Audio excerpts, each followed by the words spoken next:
जय जगन्नाथ सांग माने आमने वीडियो माध्यम रे निफ्टी और बैंक निफ्टी ऊपर काली केमती मूवमेंट आसी पारिबो ता विषय रे डिटेल्स रे टेक्निकल एनालिसिस करबा को जाउछे। देखंतु मु एठी निफ्टी रो डेली कैंडलस्टिक पैटर्न ओपन करी रखी छी। डेली कैंडलस्टिक पैटर्न हिसाब रे मु आज आपण मानक सहित शेयर करथिली मार्केट रे टिके पॉजिटिव मूव साइडवाइज मूवमेंट हमकु देखिबा को मिलेबो। आ मु जो व्यू शेयर करथिली जदी मार्केट 21600 लेवल पाखा पाखी आसीबा परे हमकु सेलिंग प्रेशर देखा मिलूँ ताहले आमे एथिरे सेलिंग रो पोजीशन बनाइबा आ 21500 पाखक आसीबा परे जदी बाइंग देखा मिलूँ ताहले आमे बाइंग ऊपर पोजीशन बनाइबा। किंतु मार्केट आज गैप अप ओपनिंग देछि। गैप अप ओपनिंग दबा परे 21600 रो ऊपर देखंतु ये पूरा ट्रेड करिछि। तो 21600 तळको आसिलानी सेथिपई आज हमको सेलिंग ऊपर आमे जो प्लानिंग करूथिले सेही हिसाब रे हमको एंट्री मिलिनी। तो एठी देखंतु पॉजिटिव डायरेक्शन रे मूव हमको देखिबा को मिलिछि। पूर्व थर भली एठी 10 period exponential moving average level पाखो को आसीबा परे ग्रीन कैंडल फॉर्म करिथिला। ग्रीन कैंडल फॉर्म करके मार्केट तापरे धीरे धीरे पॉजिटिव डायरेक्शन रे मोमेंटम हमको एठी देखिबा को मिलिथिला। एबे भी देखंतु 10 period exponential moving average level A जो ग्रीन कलर रो लाइन टा आकु आसी की टच करिबा परे एई लेवल रो बाइंग देखिबा को मिलुछि। आ पाखा पाखी एठी जो कैंडलस्टिक पैटर्न हमको देखिबा को मिलिछि गोटे बुलिश हारामी रो कैंडलस्टिक पैटर्न ए लेवल पाखा पाखी फॉर्म करी मार्केट ए लेवल रो धीरे धीरे ऊपर को मोमेंटम दोछि। तो ऊपर लेवल पाखा पाखी हमर जो रेजिस्टेंस देखिबा को मिलुछि 21800 पाखा पाखी एठी ऑल टाइम हाई लेवल पाखा पाखी आसीबा परे एई लेवल रो हमको सेलिंग प्रेशर देखिबा को मिलिछि। आ एबे लोअर लेवल रे 21500 पाखा पाखी हमको सपोर्ट आछि। तो चलंतु गोटे थरो निफ्टी फ्यूचर रो कैंडलस्टिक पैटर्न ओपन करी जानि नबा आज जो बाइंग आसीछि ए बाइंग ऊपर केते हमको स्ट्रेंथ देखिबा को मिलुछि। देखंतु म एठी निफ्टी फ्यूचर रो डेली कैंडलस्टिक पैटर्न ओपन करी रखिछि। निफ्टी फ्यूचर हिसाब रे एटी स्पॉट अपेक्षा बहुत बड़ कैंडल एठी हमको देखिबा को मिलिछि। एथिरे अधिक बाइंग फ्यूचर रे हमको देखिबा को मिलुछि। किंतु गोटे जिंस जदी एठी आपण नोटिस करिवे एतेटा स्ट्रेंथ हमको एठी देखिबा को मिलुनी। सेति पई इमीडिएट आमे ए लेवल पाखा पाखी बाइंग ऊपर पोजीशन नबाटा ठीक हबनी। काहे कि ना देखंतु पूर्व थळ भली एठी जतेबे 10 period exponential moving average level पाखो को आसीबा परे एठी जो बाइंग देखिबा को मिलिथिला एथिरे भी देखंतु एटेता स्ट्रेंथ हमको देखिबा को मिलु नथिला। तार पर दिन देखंतु गोटे स्पिनिंग टॉप कैंडलस्टिक पैटर्न हमको देखिबा को मिलिला। माने मार्केट ओपन होबा परे ऊपर तळ हे एठी वोलेटाइल मोमेंट हमको देखिबा को मिलिथिला। सेति पय अधिकांश चांस रहिबो पॉजिटिव डायरेक्शन रे बे मूव रहिबो। सपोर्ट लेवल पाखा पाखी सेंट्रल पाइवट रेंज रो लेवल आ 10 पीरियड एक्सपोनेंशियल मूविंग लेवल पाखो को आसीबा परे एथिरे बाइंग देखिबा को मिलुछि। किंतु देखंतु हमको बाइंग रे स्ट्रेंथ आसुनी तेनु काली हमको टिके साइडवाइज डायरेक्शन रे स्पिनिंग टॉप टाइप रो कैंडलस्टिक पैटर्न हमको देखिबा को मिलि पारे। देखंतु संग माने जदी आपण मानकु कैंडलस्टिक पैटर्न विषय रे बुझिबा पई किछि असुविधा होछि म ऑलरेडी चैनल रे वीडियो अपलोड करी रखिछि ताकू भलो रे देखि लियंतु। जदि आपण माने टेक्निकल एनालिसिस शिखिबा को चाहउचंती नुवा नुवा मार्केट को आसीचंती निजे शिखि की काम करिबा को चाहउचंती इनकम करिबा को चाहउचंती टेक्निकल एनालिसिस शिखिबा पई मु लिंक वीडियो रो डिस्क्रिप्शन रे देछि सेठी क्लिक करिकि आपण माने शिखि परिबे।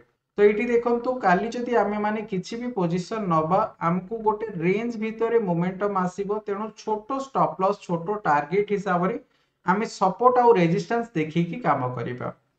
जदि आमे 30 मिनिट रो कैंडलस्टिक पैटर्न ओपन करी देखिबा देखंतु एबे जो स्विंग हाई रो लेवल टा हमको देखा जाउची जो रेजिस्टेंस लेवल टा हमको देखा जाउची ए 21690 पाखा पाखी ए लेवल पाखो को देखंतु आसीबा परे बारंबार हमको रेजिस्टेंस देखिबा को मिलुची।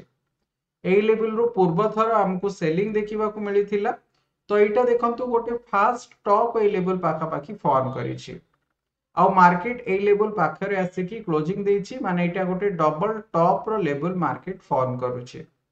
काली जदि मार्केट रे टिके गैप अप ओपनिंग देखिबा को मिलिबो 21700 पाखरे मार्केट आसी की जदि ट्रेड करिबा स्टार्ट करिवो एठी 15 मिनिट कैंडलस्टिक पैटर्न हिसाब रे जदि वॉल्यूम रे हमको स्ट्रेंथ देखिबा को मिलुछि ताहले हमें 21710 पाखा पाखी एथिरे बाइंग रो पोजीशन बनाई परिबा। एठी 50 पॉइंट हमें तळ को स्टॉप लॉस नै कि जिबा 21660 रे हमर स्टॉप लॉस रहिबो। ଆଉ 21,800 ପାଖାପାଖି ଦେଖନ୍ତୁ ଏଇ 750 ରେ ବି ଗୋଟେ ସ୍विंग ହାଇର ଲେଭେଲ ଆସୁଛି। এই লেভেল পাখাপাখি গোটে ছোট রেজিস্ট্যান্স আমাকে দেখিବାକୁ মিଳିପାରେ। এই লেভেল যদি ব্রেক କରି নব তাহলে নেক্সট রেজিস্ট্যান্স আসছে 21,800 পাখাপাখি। তো আমি 21,800 পাখাপাখি এথিরে টার্গেট নেইকি যাই পারিবা।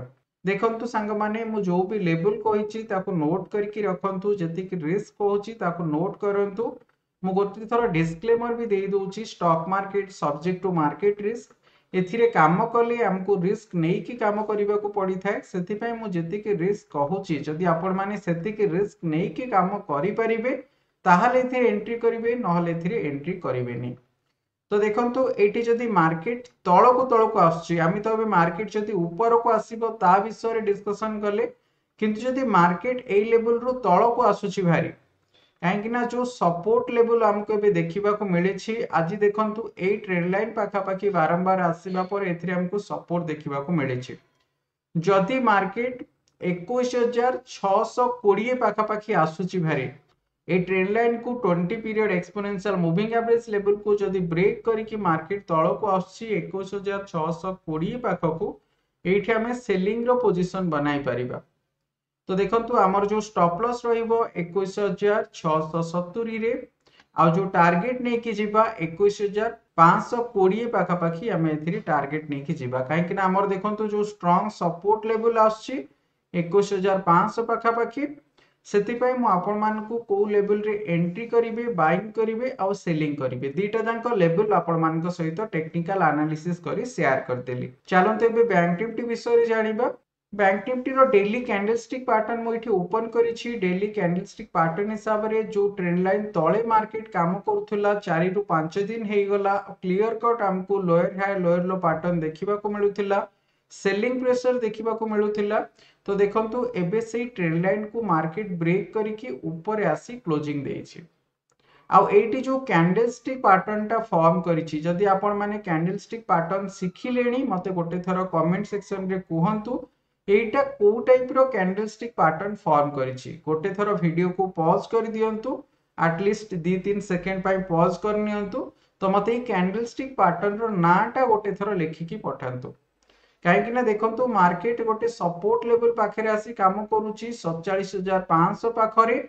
मु आपण मान को कहिथिली निफ्टी अपेक्षा निफ्टी बैंक टिके स्ट्रांग अछि, माने एथिरे सेलिंग एतेटा आसुनी, सेथि पई एथिरे बाइंग ऊपर मोमेंटम हमको देखिबा को मिलिबो। तो देखंतु ए लेवल पाखापाखी बाइंग पैटर्न हमको देखिबा को मिलिछि। तो मु एबे कैंडलस्टिक पैटर्न रो ना आपनक सहित शेयर करि दोछि। आको हमें बुलिश मॉर्निंग स्टार पैटर्न बोली कहि थाए। तो ए लेवल पाखापाखी bullish morning star pattern form हेछि। तो हमर नेक्स्ट जो टारगेट नेक्स्ट जो रेजिस्टेंस आसीबो 48,660 लेवल पाखापाखी। तो देखंतु 48,250 पाखरे क्लोजिंग हेछि। चलंतु देखिबा केते स्ट्रेंथ एथिरे हमको आज देखिबा को मिलेछि। एठी मु बैंक निफ्टी रो डेली कैंडलस्टिक पैटर्न ओपन करिछि। तो डेली कैंडलस्टिक पैटर्न हिसाब रे bullish morning star pattern form करिछि, किंतु देखंतु ए जो बाइंग आसीछि ए बाइंग रे एतेटा स्ट्रेंथ हमको देखिबा को मिलुनी। सेति पई काली हमें बहुत बड़ टार्गेट नै कि एथिरे जीवाटा ठीक हबनी। को लेवल पाखापाखी हमें एंट्री करिबा, हमर स्टॉप लॉस टार्गेट को लेवल रहिबो, चलंतु ता विषय डिस्कशन करिबा।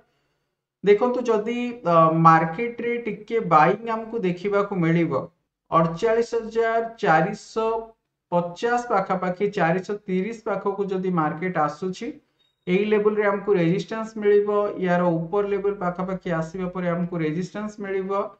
नहीं देखंतु काली बैंक निफ्टी ऊपर किछि भी पोजीशन नेबेनी।